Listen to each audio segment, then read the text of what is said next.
Everybody's got traumas. We all have things that were beyond our control that created pain. But today, people talk about their trauma as part of the identity. But most traumas they're stressors. They were more stressful then. We had the capability to deal with it, but he has a different level of capability today than he did back then. And he woke up to that, and he reclaimed his true self. All of us have more today than those times. All of us have done things at times where we felt guilty or not enough or were unworthwhile, but you made the best decisions you could at that time. You couldn't have done anything but what you did back then. It's the best you had of resources at that time. We're not still beings. We're growing. And post-traumatic growth is the whole purpose between trauma. But somehow we think we're just going to live with our trauma or manage trauma. And most of it's just story that we built up in our head and made it worse and worse and worse because it meets many of our needs. 6 needs we're trying to meet. Certainty, uncertainty. Ironically, if you're totally certain all the time, it's great in the beginning and then you're bored out of your mind. We need variety, significance, the need to feel unique, to feel special, to feel important, love and connection, growth, contribution. Guess what? Trauma is significance. It's bigger than anything else in your life. And by the way, trauma also creates variety, believe it or not. It's why do people go watch a movie? People don't go to a movie where the main character starts out. You've heard me just describe this before. What's it like in the beginning of the movie? They're happy, they're healthy, they're fulfilled, they have beautiful work, they have beautiful relationships, their life is perfect. And then as they go through the story of the movie or the book, what happens? They're even happier, they're even more loving, it's even more beautiful, and it ends with them happy and beautiful and loving. Who's going to go to that movie? No one! Because most of us, what creates an excitement is conflict. And many of us create extra dramas for the conflict. Let the conflict be the pursuit of your goals and the obstacles you face to have to become more. We don't need old stories to go live by. And anyone in this room can do what he just did, which is draw a line in the sand and remember that you are more than your memories. You're more than these pieces. And this whole world we've created in the last 10 or 15 years with kids, especially, now they're adults. Millennials now are 40, 45 years old, I guess, the leading edge. And they've been taught you should give me a trigger warning about a story before you tell it. What have we done to these poor kids? When you feel a trigger, that is a call to say, I need to rewire myself. It is not something to avoid. Or your world's going to get smaller and smaller. And you'll have a great story about it, about what happened to you. But everything you're going to tell me, losing 10 people in 3 days, losing your love of your life, losing everything financially, losing your home, losing your dog, losing your friend, all that is like playing a country western song in reverse. You get back your house, you get back your car, you get back your truck, you understand? We are in a place in life where if someone else has done that and they've overcome it. So all you have is a story. And you may be getting it because many of you in this room especially are such givers and you're responsible to so many people and you care about so many people. The only time you care about yourself is if it's bad enough that you're so overwhelmed that you have to care for yourself. And that is a poor way of living your life. It's not something that's sustainable.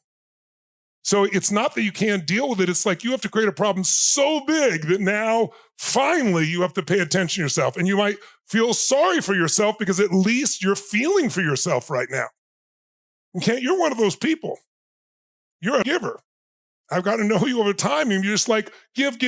Well, now I got enough reasons that I can feel my own feelings, feel for myself, deal with my own conflicts, but it's a call. All of it is a call to your soul and spirit to claim more of who you really are. And you won't. It's like if I lift a light weight and I do 100 reps, I get no growth. I get maintenance. I can maintain the muscle. If I don't use it, I lose it. If I pick that big ass weight I can barely lift and I can't even do 8 curls and I make myself do 12 or 11, that growth is going to be explosive. Emotional, spiritual growth is what really makes us happy long term. My set of beliefs was, okay, well, death, okay, it's, I don't know what it really means in the end, but I don't think this is the end. Nothing ever ends. Everything in the universe transforms. It goes from one thing to another. Nothing is destroyed. And so I'm like, okay. But when I went there, It was so different. And you'll see this when you go. I got on a barge and then I drove by, and there are these places where for 4,000 years they've been burning these fires and never letting them out, no matter what happens outdoors. And they have wood stacked as high as the ceiling or more, and all day long they burn the bodies. And in their belief system, in the Hindu belief system, there are many versions, just like many versions of Christianity, many versions of any religion, right?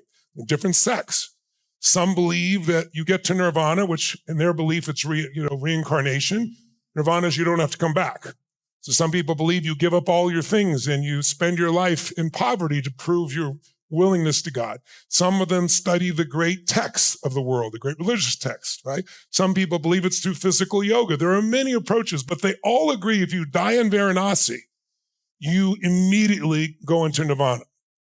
And the only difference in sadness or not is they're not sad. As I said earlier, they see the body burns. If you get there, some people are dying, they get there to die. And we go to Mother Teresa's center, and there's a woman about this tall. She was like 101 years old.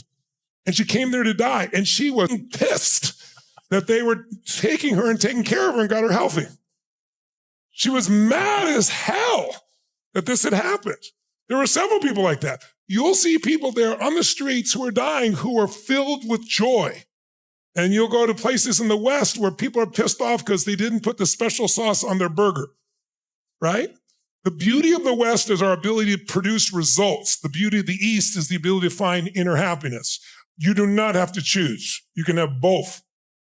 And I brought you here so you can balance out the science of achievement with the art of fulfillment. That's what we're here for. And when I watched this, I'll never forget, I watched this going on. I was fascinated, right? And this little boy had a stick and he was smiling and he was flipping something. And then I realized it was his grandfather's leg.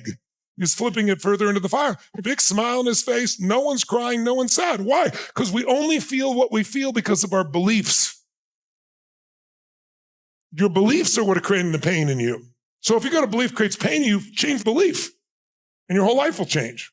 And in their beliefs, you burn the body, that's the t-shirt, the spirit is free, and now you go to nirvana. And so people are joyous doing this. They dip the body in the Ganges River, they get up in the morning and bathe in the river where all these dead bodies and their ashes have been floating. And they're joyous. Some people in America are like, I can't even get near this water. You will experience a very different experience being there than being here. And I hope you'll never forget it. I'm sure you won't. But I just want you to know our beliefs create everything. But one of the most valuable ones is that it is all a gift and being grateful for what's there. I have so much in my life today that I feel so fulfilled by. And I have more tears today in this time of my life. Tears not of sadness, but tears of just overwhelming grace. Because I look at what I've come from. And I think about, I've done my part, but there's grace in this. The grace of God. It could have gone so differently. And while I chose certain things, I also was clearly guided. And when you have that connection to grace, that will lift you beyond the moment as well. So I really offer you to consider a new possibility. Consider that all the stories people tell you, they're sincere and they're wanting to share with me, but they aren't healed enough yet to give you the full answer. And if you buy it from someone who's not yet healed, you're going to get part of the answer and part of what pulls you backwards in time. It's so critical to become a critical thinker when it comes to what things mean, because the only thing that controls your life is the meanings you make up.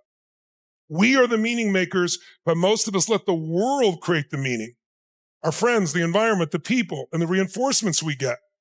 But if you can step out of that and remember that you are an autonomous soul that's been given the power of choice, that you can choose to feel differently. You can choose a meaning that lifts your heart and soul. That is not to mean you won't feel pain at times, you won't remember things. It's just you won't live there, and you'll use it instead of letting it use you.